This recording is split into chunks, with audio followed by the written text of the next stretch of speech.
And the mistake we make is when you lose a deal to the CFO, like the CFO says, I don't think this is going to give us good enough ROI. I'm declining that we can buy this product. People are like this. They go, oh no, we need to prove revenue faster. What's the best way to do that? Let's put it in the H1 of our website. And I'm like, you think that's going to be the thing that makes the difference? That the CFO would have gone to that final conversation and be like, well, I didn't think you were going to increase my revenue, but then I went on your website and it said, increase your revenue with Calendly or whatever. Now I do think it. Like, it's just so asinine and absurd in so many different ways.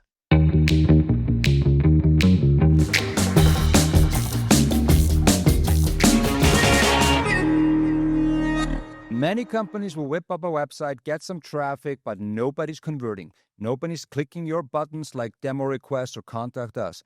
Why? Sometimes the problem comes down to messaging and positioning, and that's a huge problem as can be very difficult to solve. If you'll stick around, listen to this episode, you're going to be able to fix that yourself. Welcome back to All the Hats podcast. I'm Alicia Lay. And I'm Ómar Thor Ómarsson. And today we have a super special guest who's going to help us clarify how we fix our messaging and our positioning, and especially on our homepage, which is our greatest real estate. So welcome, Anthony from Fletch PMM. All right, Anthony. Hey, man, how's it going, buddy? It's been a little bit of a long time since we saw you, but it was sweet when we went through messaging and positioning together, and I haven't forgotten a thing. How's it going? Going well. Great to be with you guys again. Great to see you both. The last time that we spoke, we were going through the whole messaging and positioning thing together. And we obviously truly believe in messaging and positioning. We have read and are true fans of April Dunford. I'm sure you're familiar with her. But then I think what's different about Fletch is that you guys really do focus on the homepage. Is that right? Yeah, absolutely. And if people don't know us but do know April, we're kind of like the Temu version of April, right? She's like the OG one, and we're kind of just following in the footsteps. But so we do focus on positioning like her, but the specific area of the execution of that positioning strategy, we think it kind of starts on the homepage. And a powerful positioning strategy that never makes it to the light of day, it's like, if a tree falls in the forest, like, did you really position your startup if that never got visualized or documented in a public asset? So for us, we say if you can get the positioning strategy figured out and then get it on a public asset like the homepage, which any person, investor, employee, customer can just type it in, see the strategy right there, the likelihood that the whole business is going to follow through on executing it is just exponentially higher. Okay, I like that, because then you're basically saying you're forcing buy-in, right? Like, okay, sure, we can have a exercise in messaging and positioning, which you could do with your team anytime you wanted, but like, if we're putting it on the homepage, that means you better freaking believe it. Yeah, totally. And we used to joke around that there's really two moments of existential crisis that founders go through when they work with us. The first one is like, we talk a lot about focusing and prioritizing certain segments over the other to make the positioning sharper. Like, it's a contradiction. You can't have a sharp positioning that is also broad. Right? Like, the broad and sharp are at odds of each other. And so for us to make it sharp, you kind of have to put a stake in the ground of this is who we're going to focus on. So people come to us, maybe they followed our content and they believe that in principle, but they're thinking in the back of their mind, they're like, well, when we work with Anthony and Fletch, they're so good at their job or whatever, they'll figure out a way that we can still be broad. And then they come in and they're like, okay, we've got these 5 segments. Like, what's a great way we can speak to all of them with a really sharp message? And I'm like, you can't. They're all going to be different and they all require different messages. So that's their first crisis moment. Then they go back and they go into a cave and they're like, all right, we need to make a decision. And we usually present them with multiple options. They come back and they say, okay, we all got together. It was an incredibly painful conversation. We're going to pick this strategy. And I'm like, awesome. I'm so proud of you. Let's flesh that out and say maybe it's like deciding between, are we going to focus on startups or the enterprise? And so maybe they say, we're going to do startups. The second moment of existential crisis, we show them the homepage and it says, we help startups. Yeah. And then they go, oh no, we actually have to say it? And we're like, yes, you do. They're like, we agreed in principle that we were going to focus on startups, but I didn't know that would actually mean really focusing on them and saying it. And so getting them to agree to it on a homepage level, which is such a hard piece of real estate to get people to agree on because everyone has their own idea. And positioning is not a consensus building topic. It's not like let's get everyone feeling happy about the decision. It's like, no, a strong positioning strategy is going to make several people uncomfortable. It should, because if everyone is just sort of okay with it, likely it means the strategy is not very good and it's broad and lowest common denominator. Okay. Yeah, absolutely. And I mean, Alicia and I, back in our old job where we used to work for the software company that made software for banks all over the world, we had this problem after we were the market leader. Everything was going really well. And all of a sudden, one day we woke up and nothing was happening. Like pipeline was dry and nobody was, buying deals. Mm-hmm. And we were like, what is going on? And then we kind of spent money on ads. We spent money on everything except, the core problem, which took way too long to realize, which was it was a messaging and positioning problem. We were just spraying out messages nobody was interested in. So after we discovered that, I think we figured out how important it is to get that part right, because everything that follows is just going to be way easier and more effective. And that's kind of where we got obsessed with it a little bit. And then when we started Optis, I was just like, we're going to do it right from the get-go. And I'd just love to ask you a little bit about that process now. I mean, we're not clients anymore, so you can kind of be honest with us what the process was like, because I remember dumping so much, stuff on you, man. And we did this survey with Winter. We had Pep here actually on a podcast the other day. And we did the survey. I had this whole 100-slide document that I sent to you. I had even done a first draft of the homepage, and I was feeling pretty good about it. And you just tore that to pieces, man. So, can you talk a little bit about when we approached you and talk about a little bit about the project with Optis and how you felt about it? Yeah, for sure. I mean, the thing that you guys brought to the table that not every company does is you actually cared about understanding what the customers think, how they act. That's not always the case. Like when we get very technical founders who have built some sort of interesting new technology, and we say, well, how would customers use it? And what a lot of times they're like, I don't know. Like they don't really have a deep understanding. And you guys, the cool thing was that you guys came in and you had done a lot of the hard work and due diligence of trying to understand what the customers were struggling with, what would be the thesis behind building the product like you did. So that was a good part, right? And then a lot of what we did was sort of just crafting an argument, because we see, let's say, 90% of B2B SaaS companies, if you read their website, it doesn't even answer the basic question of what is this thing. You have to really dig, and the answer is so vague that it's like, this doesn't actually tell me anything. And people in those types of companies will have sales calls, and the point of the sales call is the person just says like, I don't understand what your product is. Can you explain it to me? And the first part of the demo is just them explaining it. So that's like the bulk of everyone. Then the next level, that's maybe if you go for the next 5% of I'd say really, really doing a good job, is you read the website and it just actually answers the question, what is this thing? Mm-hmm. And that to me, I'm like, you're already in the top 10% of all businesses in B2B if you've answered what is it. And then the last 5% is where we try to get people to is you're not just saying what it is, you're making an argument. You're saying this is the specific problem we solve. This is what we replace, who we're for, all those types of answers. And that's where the hard work of positioning really comes into play, because it requires making trade-offs and decisions, because you can't solve 50 different problems for 50 different segments all at the same time if you don't have the budget of a multi-billion-dollar company. Like we were just last week in New York, we gave a talk at IBM, and every person in the room was to their product marketing org. Every person in the room was basically a product marketer at an individual product in the IBM suite that was worth, $1 billion. And there's, 200 people in there. So if people imagine that they can just launch IBM at the beginning because the software is so easy to expand, and so we could just go after it, but they don't realize all the hard work in the brand building of each individual product line and growing all these things. And so the average startup does not have the resourcing. Maybe they do to build it. Now that AI makes it really easy to create software, they might have the resourcing to build it, but they do not have the resources to bring all these different solutions to market for all these different segments. So it involves this prioritization, which is very hard. So for you guys, that's mainly where we spent the time, was what is the argument we're making? Which specific type of people do we think is going to be our ICP as we launch this product? Because there was a lot of different groups we talked about that potentially could be users of Optis from day one. And so taking a bet on one group over some other ones it's a hard decision, and it takes some founder courage, which thankfully both of you have in spades. Well, thank you, man. I mean, one of the things, Anthony, that you did from the get-go, which I really thought was effective, was actually you kind of forced us to pick a category for Optis, and you presented 3 options, and you said, if you pick this category, this is the expectation from the buyer, and this is who you're competing against. Are you ready for that? And we were like, hell no.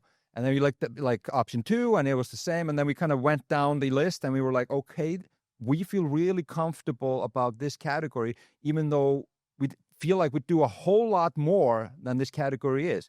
And then you came in with the famous Trojan horse strategy, which we can kind of talk about maybe in a little bit. But my question to you then is just like, can we take a step back and can you kind of just, when we say positioning, what does it mean to you? And when we say messaging, what does it mean to you?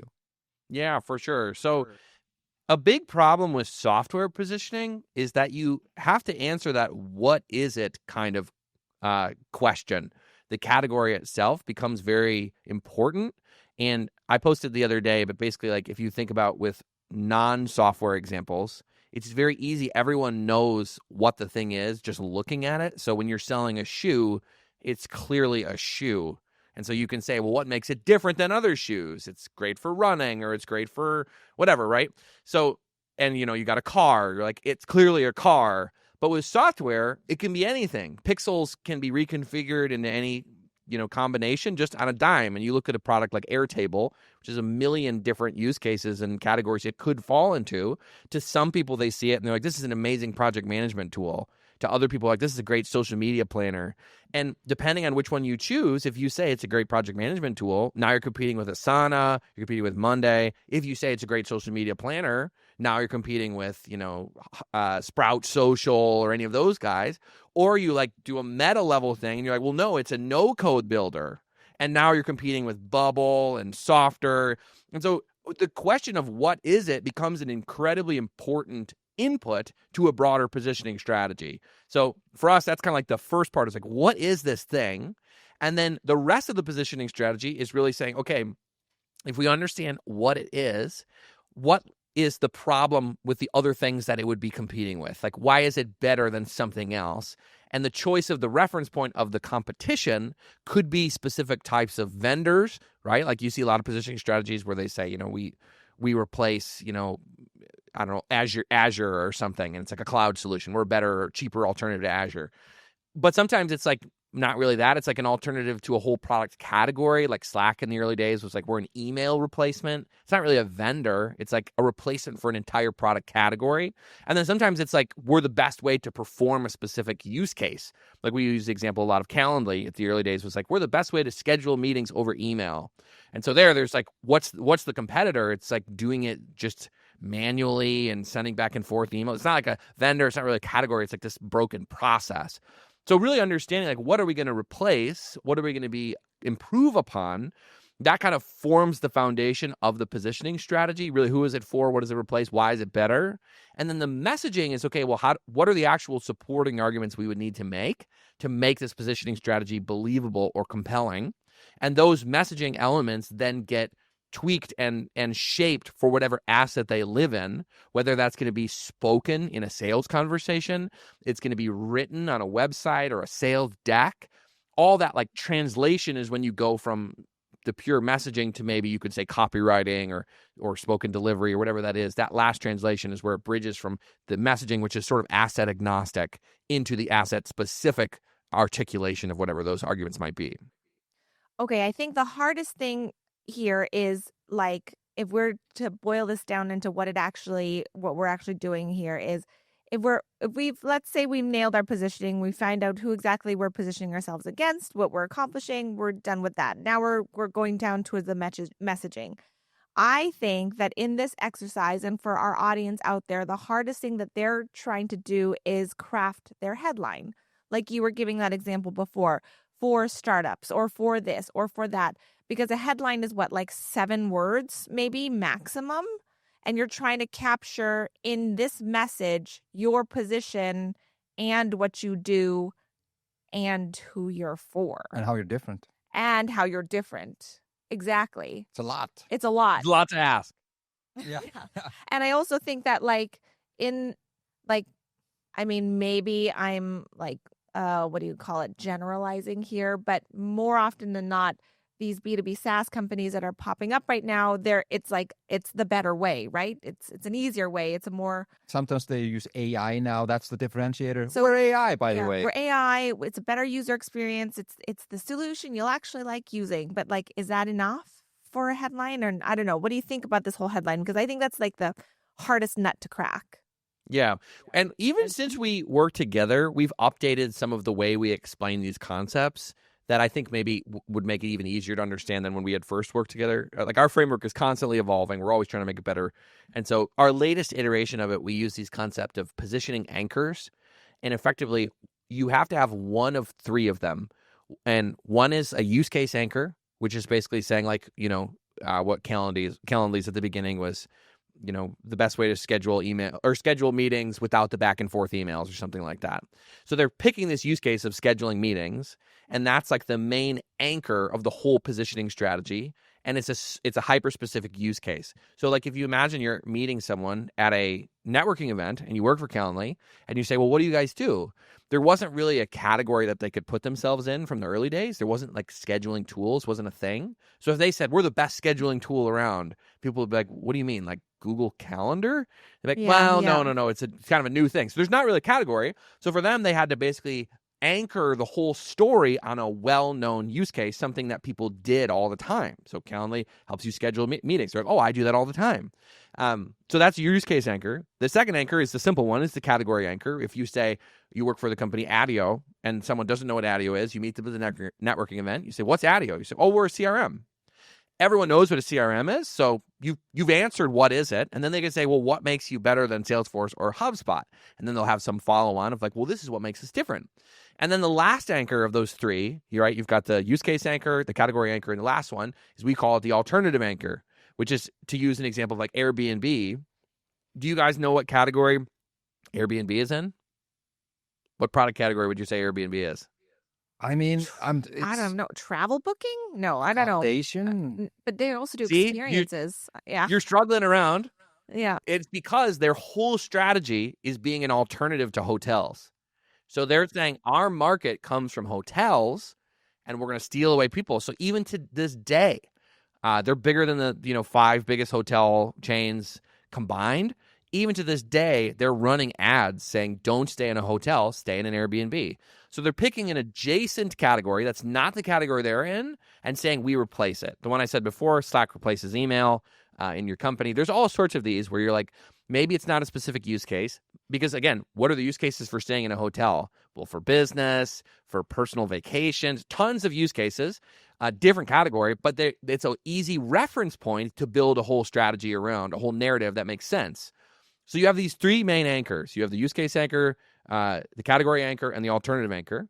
And then that, to me, becomes the basis of the headline. You get the anchor in the headline, and then you attach on the shortest way to just summarize the differentiation of whatever that thing is. So with Calendly's example, schedule meetings without the back and forth emails, right? Use case anchor, we know what that is, and then we've got the differentiation, right? Same thing with Airbnb or whatever it might be, hotels, but you get a bunch of rooms or something, Okay. I've got a problem with Airbnb's positioning, to tell you the truth.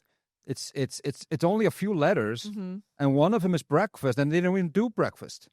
Isn't that what That's a branding problem, right? That's their right. It's a brand issue with their name. It's 5 letters or 4, 5, 6 letters. Airbnb, no bed and breakfast anymore, though. Yeah, there's no breakfast there ever. I've never had breakfast at an Airbnb, and but you've had to buy your own breakfast. That's not what it means to me. That's bad messaging from on their part. I'm just kidding. Okay, so what you're saying the is shortest format of a headline would be getting the anchor in there and then getting your shortest attachment of the differentiation in there. And that usually you can do in 6 to 7 words. Okay. So basically what you're saying is you need to figure out what your anchors are. So you figure out which is your anchors are. You're choosing one anchor the strongest anchor that you think that you have that would create your differentiating value about, right? Yes. And those three anchors, if you think about it, they represent slightly different segments. So like if I was going to explain Fletch, our business, and I'll use three anchors. If I said Fletch is an alternative to brand agencies, that's one anchor, and I'm using the alternative anchor. Then I say we're a product marketing consultancy or a positioning consultancy. That's my category anchor. And I say that helps companies position their products. That's my use case anchor. So I got alternative brand agencies, category, product marketing consultancy, use case, position their products. If I attach the problem to brand agencies, I will have a very different narrative than if I attach it to the category or the use case. So if I say brand agencies, you don't need a brand agency, right? They're going to just change your logo and font and colors. They're not going to help you figure out what your core offer is. You need positioning. That's the most important thing you should focus on. Don't go to a brand agency, go to Fletch. We're a brand agency alternative. That's one narrative that's going to appeal to a specific segment that is shopping for brand agencies, right? If I flip and I say, we're the number one product marketing consultancy, or I say, we're the most specialized product marketing consultancy. All the other product marketing consultancies, they offer 10 different services, but they're not going to be very specialized. We only do positioning, and that's what makes us different.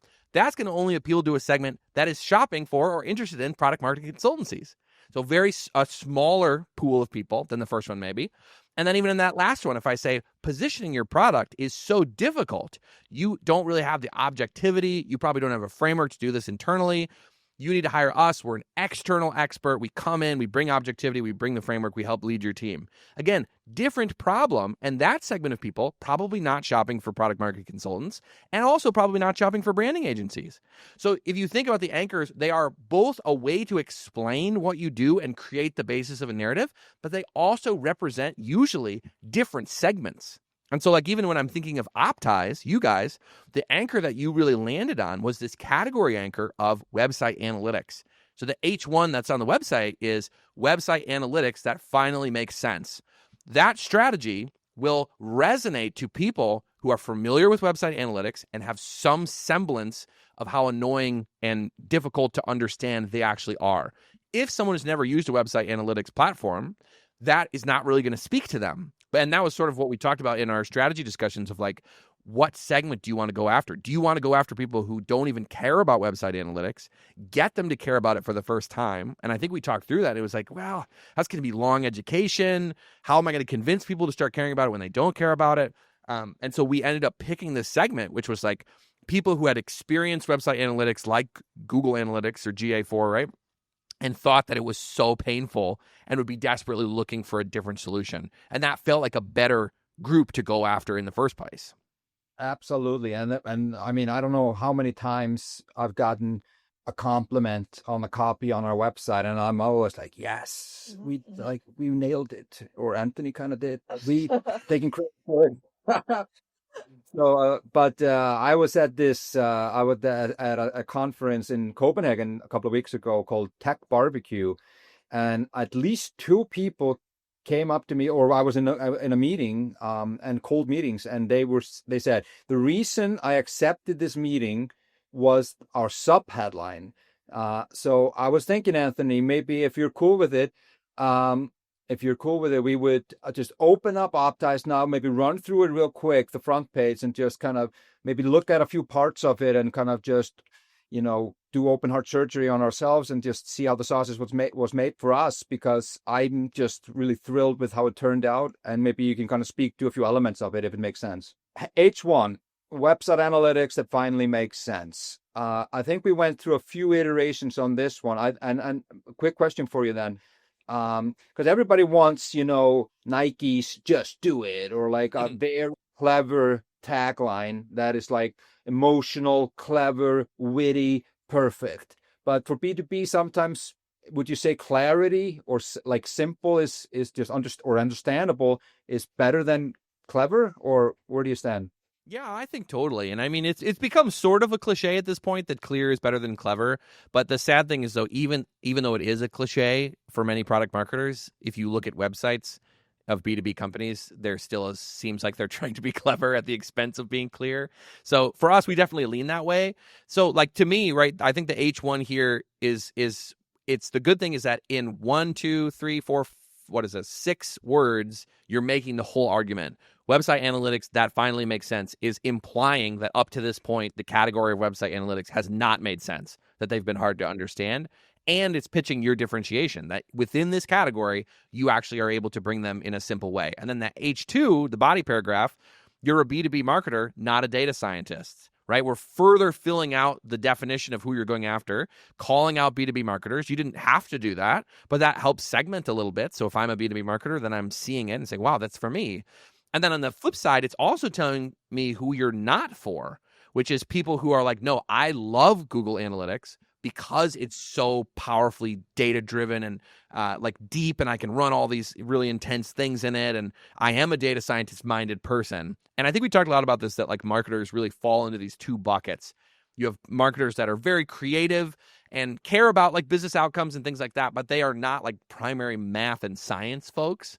And those people, they're fine with Google Analytics. They love the complexity of it, that they could go in, more like engineering-minded people. But the creative people who are like, I'm just trying to make really good marketing, and I want to understand, is it working or not, without having to have a degree in data scientist, you're basically calling that out. And then that last sentence in the body, with Optis, it's simple and satisfying to make sure your site works like magic. I think we talked a lot about trying to pitch it that it's like you can make analytics almost fun for the first time, where it's never seen like a fun activity. It's always like a chore that these types of people are going to have to struggle through. And for the first time, it's like, wow, this could actually be fun, just to, even in the way that you guys did it in the UI of making it so it's like this fun and interactive, engaging thing each day without them needing to, dive deep in all these numbers.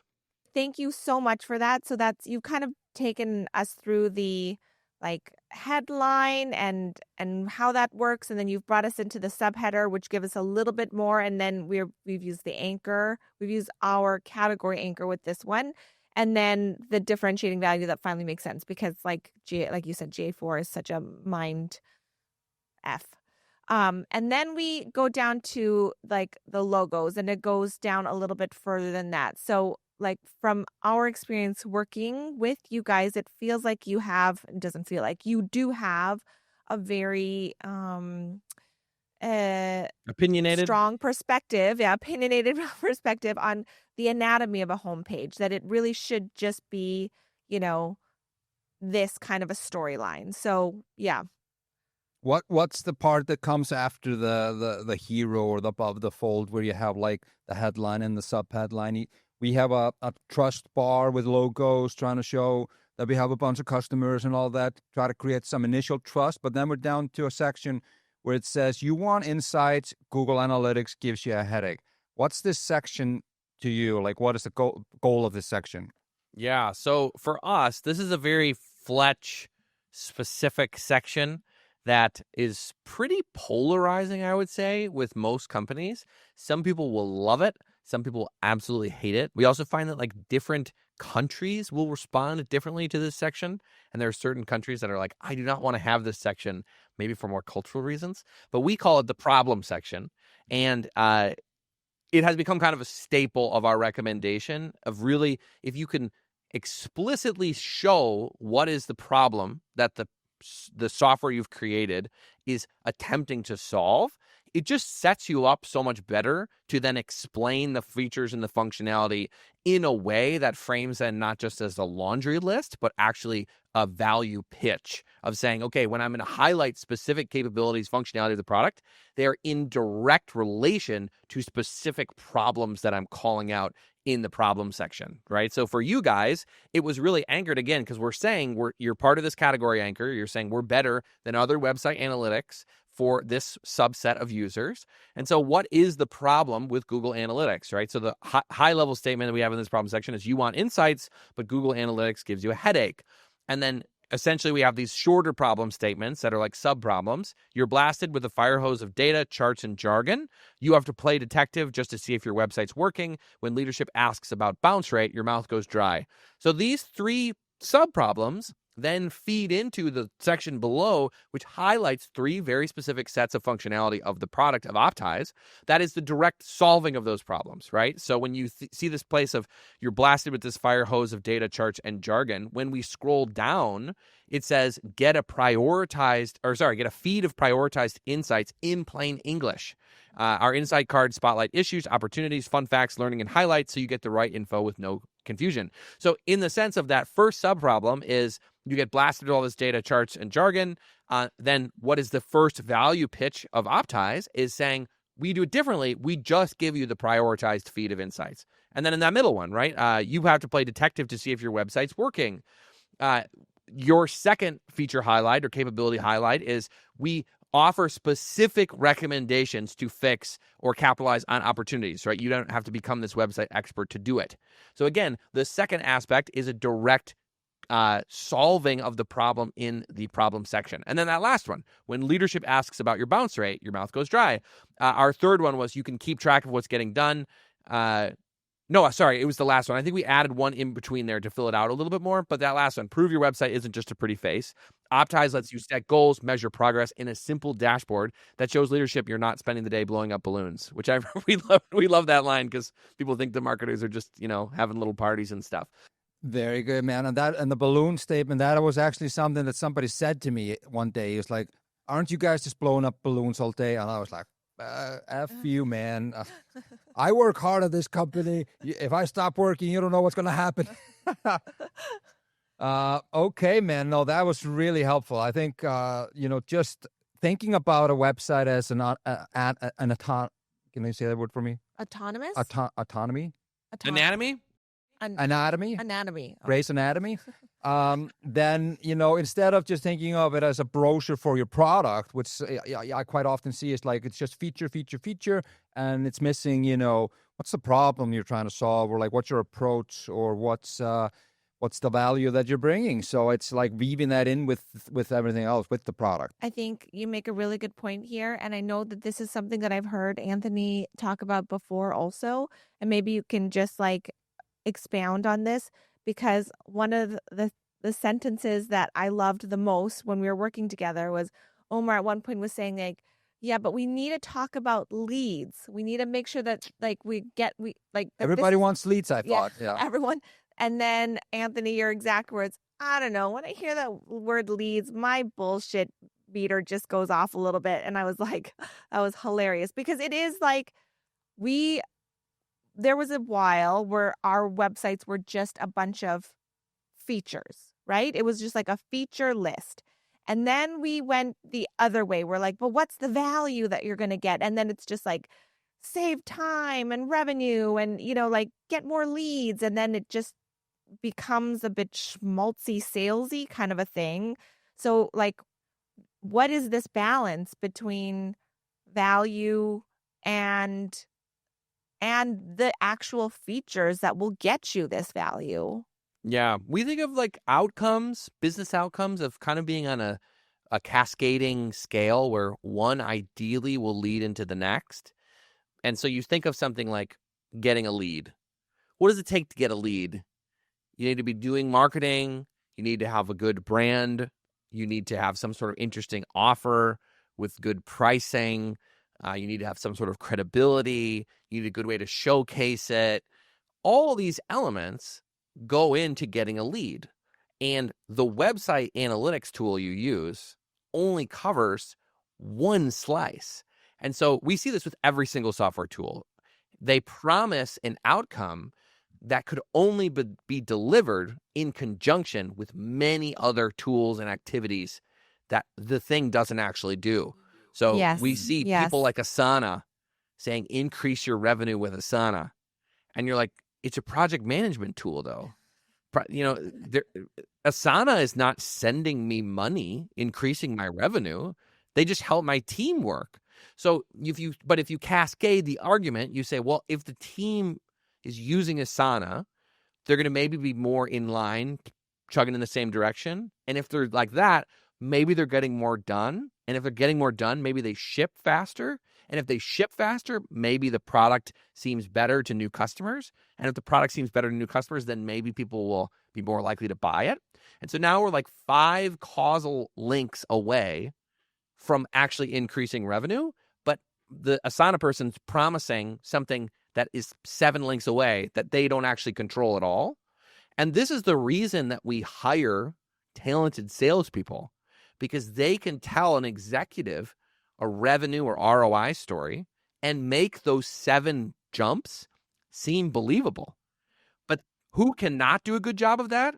A static website that someone is just reading, right? They don't get to sit and spend 30 minutes explaining this whole causal chain of like, no, really, you think you're just getting a project management tool, but you're really getting a revenue booster. And let me explain it and walk it out. Like that's why you pay salespeople so much money. That's why in startups, sometimes the salesperson is making more money than the founder, because they're able to bend reality and take something that's software and say, no, this is not just software. It's actually boosting the top line of the business.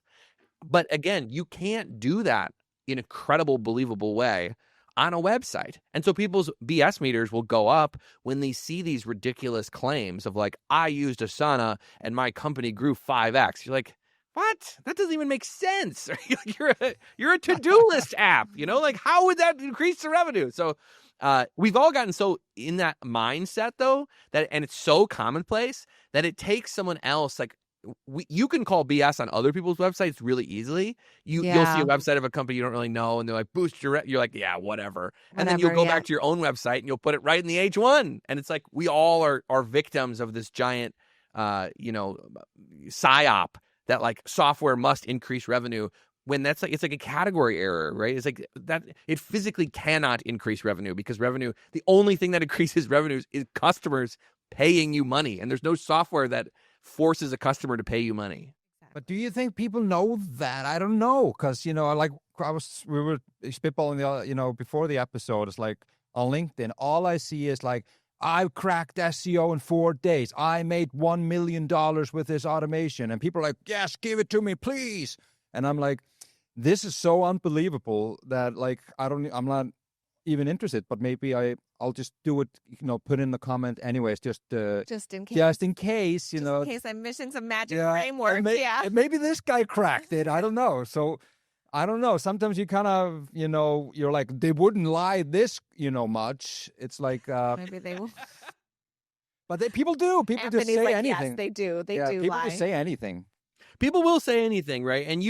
And I think some people, the longer you're in software, the longer you're buying software, I think the more allergic you become to these types of claims. And you even we've worked with so many companies at this point. They will send us their sales call, and they'll be like, as an example, here's them pitching their product to a company. And the moment they start to walk towards this language, they're like, so if you could solve this problem, how much revenue you think that could, and you could hear the other person get visibly annoyed, and they're like, look, man, like, totally. I just am trying to solve this efficiency thing with your tool. Like, I know what you're doing. You're trying to get me to put a number on it so that you can then say, and see, because this is a $1 million solution, it's only $100,000 for ours. What value? And they're like, I understand. I've been through these tactics over and over. I just need to know, can your software do these specific things that I needed to do? So like, I just find as time goes on, these tactics of promising crazy ROI and stuff, they become less and less effective. Now, granted, I do think there's a place for that style of messaging. It's just when you get into the CFO final decision maker conversation, the company's going to buy Figma for all their enterprise people. And they get in there and the CFO goes, okay, what am I supposed to approve? And they go, okay, it's this company called Figma. We think we should get it. And they're like, what's Figma? And they're like, well, it's like a design tool. And they're like, okay, do we think this is going to move the needle? And then they have to be like, yes, here's the ROI story, blah, blah, blah. The CFO does not give a rip about what Figma is or Figma does. And at that level, we really have abstracted away so many levels that now we're just talking about business outcomes, and you better have a compelling ROI story for that person. But again, the CFO is not the person shopping for new software. They're not reading website vendors. They're not taking meetings with AEs. They get brought in at the very end. And the mistake we make is when you lose a deal to the CFO, like the CFO says, I don't think this is going to give us good enough ROI. I'm declining that we can buy this product. People are like this. They go, oh no, we need to prove revenue faster. What's the best way to do that? Let's put it in the H1 of our website. And I'm like, you think that's going to be the thing that makes the difference? That the CFO would have gone to that final conversation and be like, well, I didn't think you were going to increase my revenue, but then I went on your website and it said increase your revenue with Calendly or whatever. Now I do think it. Like, it's just so asinine and absurd in so many different ways. Absolutely. Yeah. What if I were to told you I could solve this just by that? Yeah. And then you're just like, already you're just thinking, you've turned off. Your brain is turned off because you're just like, you're trying to sell me something, you know? But like, if you were to show me how you're making my life easier and what pain you're removing. Yeah. I recently listened to, what was it? It was a podcast or a LinkedIn post, and they were talking about like not belittling someone's pain. Like, I can remove your pain just by doing this, because it's like, then you're essentially like saying how easy their job could be just by a flip of a switch. Or amazing their product is. I don't know. But I think it's like you need to pay reverence to like the actual task itself and how complicated it is. And that's what you are relieving of, not how like you can minimize their by just like crossing them off a bar. Sure. I guess it's the balance of, because it's so noisy out there. Sometimes I feel like people need to go into Larry Ellison mode and go like, this is 1,000 times better than anything else, and just like these crazy claims. And that's going to catch people's attention. I don't want to work like that. So it's like if you go too soft, then it needs to be just the perfect messaging to hit home. So I think it's a fine art of kind of. I mean, they do. I wish everybody would just play, fair and just, They do. Okay, I think over-promising is not the way to do it. But I think having a snarky opinion is point of view. A point of view. Yeah, exactly. Like something that's not like what Chris Walker was doing when he was like, attribution is broken, or lead gen is dead. Gen is the way to go, like, and then they're basically taking something that's like a status quo. Yeah, and then common held belief. Yeah, exactly. And then saying that's not the way to do it. Yeah, I think, Fletch, you guys have done this as well, right? Yeah. Yeah, I think the opinionated POV is really, really important. And a lot of people say it's better to be different than better, right? Like you just want to stand out in some way, be memorable, especially in like a mature category. The other thing to think about too is like in a B2B sale, like let's say we're not doing pure PLG where you're just going straight to the end user. People often think that they have to decide, am I going to pitch and position for the end user or for the buyer? And you're like, actually, in most B2B sales, there's someone in the middle who's the champion of the sale, who then needs to find an executive sponsor to basically make this deal happen. And that champion has to be someone who is high up enough that they could pull in leadership, get that sponsor in the first place, but also low enough, to Alicia's point, to be able to see the specific problems that the software is going to be solving. So it has to be this sweet, fine line. And Pep, you had him on from Winter. He's done studies where it's only like 13% of executives in companies that are making at least $50 million a year. Only 13% of executives end up being the champion of a deal. So you got to do the math, and 87% of the people are not the executive and are usually a manager or director level person. And so when you say we're going to increase the revenue of your business, how many managers in large companies lay awake thinking about the revenue of the company that they work for? They're not like, the revenue of my publicly traded company is what matters to me, the manager of the communications team, right? When you go to that level, you're actually speaking right past all the champions who would be the ones who would actually be interested in getting this deal started. Like if you want to sell Salesforce on a tool, you're like, we want to land Salesforce as a customer. You don't write the website and the positioning for Mark Benioff, right? There's only one of him, right? And if he doesn't see the message, you don't want to exclude the thousands, tens of thousands of managers and directors who could likely champion getting a sales conversation started. So like you want to position for the person most likely to start the process, not the person who's going to end the process. Yeah. I think for these small B2B SaaS companies, that in itself is a little bit of a struggle because right now you've got these teams where you're just like, okay, let's say I built a solution for like banking back in Mediga. You have this middle title where it's like chief of digital officer, Yeah. innovation officer, and they're just like, it's just tricky because it's not the actual person who's going to be implementing it. It's not the actual person who's using this solution. It's someone who's trying to source some sort of innovation tool Yeah. to like apply. And that is like, that's going to be your champion, but that's a hard person to speak to because it's like, kind of like back in the Deloitte days, you were saying, it's like, I need to sell it to the person and it needs to be the easiest pitch. Yeah. Which, right? Yeah. I got a couple of questions for you, Anthony, just before we wrap up. One of the things that I really liked when we started working together is when we came to you with this, with Optis, you were like, okay, I know this problem myself and I get it. So I thought I was like, okay, that's perfect, because we kind of, Alicia and I, we've been marketing specialist managers, VPs, CMOs, punching bags. We've been it all. So we kind of know ourselves the problem, but it was really comfortable that you also knew the problem. Is that important for you to, when you start working on a messaging and positioning for a company you've never heard about before or even not familiar with the problem? Yeah, for sure. I mean, it always is a nice benefit when we are familiar with it firsthand.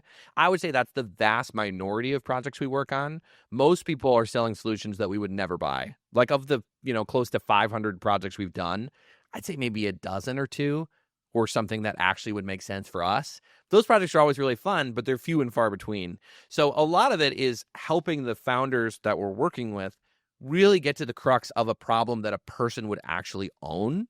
Because sometimes people think, in our opinion, mistakenly, that they need to find a big, painful problem that spans multiple departments. And the problem there is no one owner other than, let's say, a C-suite person, which is going to make their lives extremely hard. Like, we were just talking about trying to go in through the champion level has its challenges. If you can be like Palantir and like you just have this vast network of, heads of state of all of that are like all personally friends and you get all your deals on the golf course and you're flying out, like, great, good for you. The rest of us who don't have networks of CEOs that we can just ping to get our giant multi, 10-figure deals across the finish line, we can't do that, right? We have to use something else that's a lot lower. So for us, we start to think of like, okay, well, who's the person that's actually going to champion this and want to solve it, and what is their problem?